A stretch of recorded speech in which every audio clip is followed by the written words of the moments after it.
So here's a quick tutorial on how to fit a electronic blind shutter curtain control as commonly found in European properties. So the way that this will work is you press that touch sensitive button and the blinds will descend.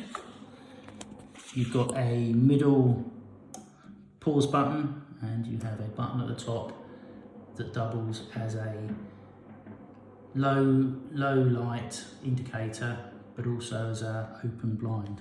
And this replaces these old mechanical switches here. So first of all, you need to get hold of the controller. I'm using these Nedis Wi-Fi smart curtain controller. I'm fitting them in Portugal. This one was purchased from Wharton. I had to order it online and they didn't have too many in the shop. They've got about 60 of them, so I'm presuming that they're going to have them for a while, and I've bought an extra one, so I've got a spare in case these ever break and I can't get hold of them. So before you do any electrical work, you always isolate the power. If you're in any doubt, turn the whole lot off. Here's the consumer unit for this property, and the one that you need in Portuguese says Estouros Electroques. I'm sure my pronunciation is pretty awful, which is the third one along. So I'm going to switch that off and that will disable the blinds. But if you're in any doubt, hit the master switch and turn the whole power off. But important you don't electrocute yourself or anyone else for that matter. Right, back in the kitchen. So first of all, make sure that the isolator has actually worked by pressing and making sure the blinds don't operate, which is good. If you want to be doubly sure, using a multimeter or a one of those screwdrivers that has a little light to demonstrate if there's electrical power or not. So one of these, you can make sure that there's no power. So to get these off, first of all, use a flat bladed screwdriver. Just carefully lever off the cowling. It's a clip fit, so once you've got a couple of corners off, just give it a little bit of encouragement with your fingers, not too aggressive, and it'll pop out. And so the buttons, you don't need that, put them away. And then you've got 4 screws, 2 on the inside and 2 on the outside.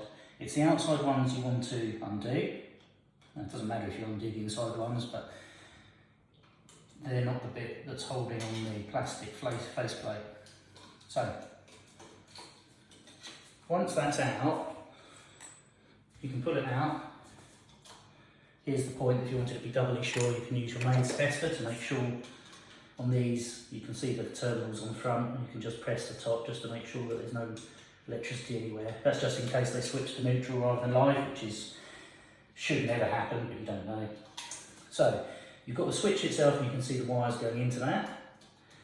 And you need neutral for these, so you will need to have a neutral wire, which in the UK, they usually have terminated in the back box here, and it's the same here in Portugal. You can see there's 3 blue wires there, which are terminated in one of the new style Wagyu boxes, which works slightly different than the chop box, where you put a wire in each end. With these, all 3 wires there are all connected, all those blue wires you can see. Anything that's connected into that block will be connected.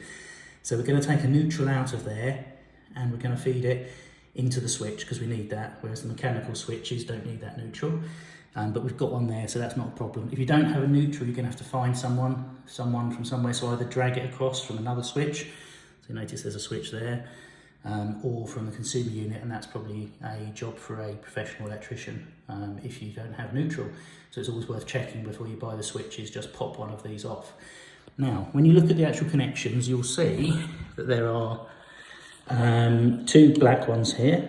Now they're actually going into the same, and they've got a solid core. So that's the feed in and the feed out that loops around to the next blind in the property. And then you've got a thinner wire. This is stranded wire, copper wire. That's a brown one in this instance, and a black one, a lot more flexible. That actually goes off to the blind. Now, using your multimeter, or one of these screwdrivers, if you turn the power back on, you can flick the switches and see which one becomes live when you flick the switches. And that will tell you whether the brown one or this little black one here is the blind going down or the blind going up. It doesn't really matter if you don't have a multimeter, you can just kind of wire them up in the new connector, in the new switch, and if it works the opposite way around, you know you've got it the wrong way around, and you just need to swap those two wires over, so it's not going to go bang or anything. So, first of all, I'm going to get the neutral that we need for the switch. So let me just put the camera back up here. So this, I'm using 1.5mm cable. I'm using blue because I do like to keep the colours the same. Fits with all the regulations as well, so the next person that comes along isn't going to be guessing what the wires do. And using a bit of wire strippers, just take a little bit off the end, just to give yourself a little bit of a fly lead, like that and like this.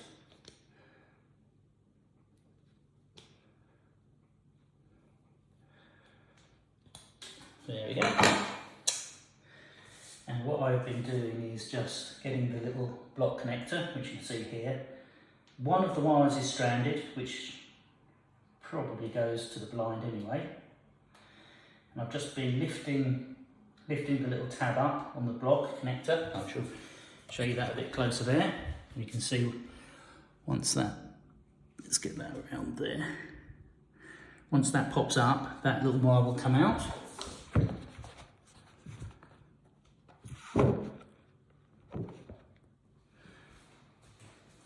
Then I'll wrap it around the fly lead, nice and tight. Just go round and round the solid core, poke it back in the hole and push it down. And if it pops out again, you know you can push it in far enough, like I just did. So try again, push it all the way in. Click, there we go. Give it a tug to make sure it doesn't pop out. In this case, the stranded one did. So I haven't wound it around tight enough. So I do like to have these in nice and tight. There we go, that's better. It's nice and tight. Okay, so that is our neutral. If you press down on the top of there's a little tab, you can pull the two solid core black wires out. The stranded black one, which is for the blind, and the stranded brown one. Okay, so we're halfway there, we're now fitting the new bit.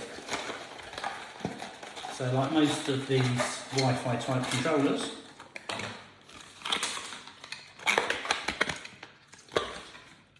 you have neutral, which is the fly wire that we've just put in. You have a live, which is where we're going to put both those solid stranded blacks, because that's the live in and also the loop out. Live 1, that is the blind going up, and L2, that is the blind coming down. So we're going to put the stranded black and brown in L1 and L2. As I say, if you get them the wrong way around, it doesn't really matter, it just means it will work in reverse. And if that happens, then you can just pull it apart again and just swap those two over, L1 and L2. So this is all pretty straightforward. I'll leave the cover on for the time being because it makes it easier to work with. So neutral. That's the other thing I like to undo all of these actually before I start wiring them up.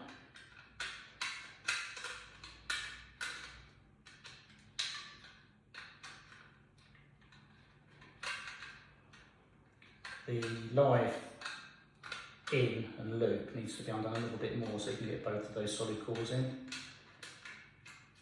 The others you can get away with not maybe undoing them very much at all to get them in. Just a few turns. Right, neutral, in it goes. Do that up.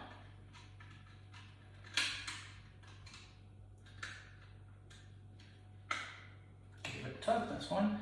The two live wires, they go in.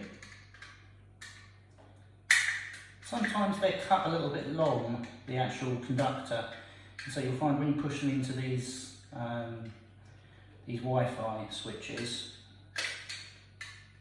there's a bit of exposed wire there, which is not particularly great practice. So if you want to get rid of that, just snip a little bit off so that they're going nicely. I've already done my multimeter check, so I know that the brown stranded wire goes on L2. So I'll pop that in there. I'll fold it over just to give it a little bit extra to bite on.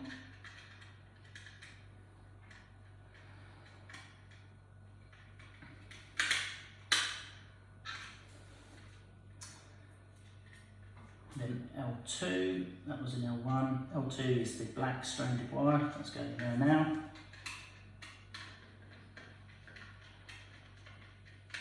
Get that up nice and tight.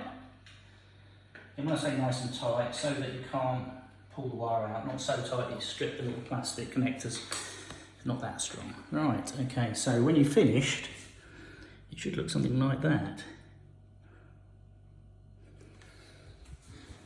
And then you follow the instructions for the particular make of switch that you've got.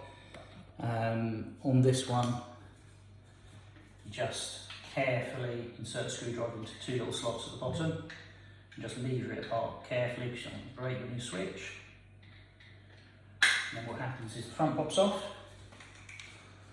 This is where you get the two screws that you took out earlier, holding the old unit in, and carefully pushing the wires back into the hole, then you can mount it in. If you wanted to, you could carefully turn on the power now, just to make sure you've got the two wires in the right place before you mount it on the ball. That's not a bad idea. I'm not going to do that because I've already tested a few of these, and so I know that's definitely working.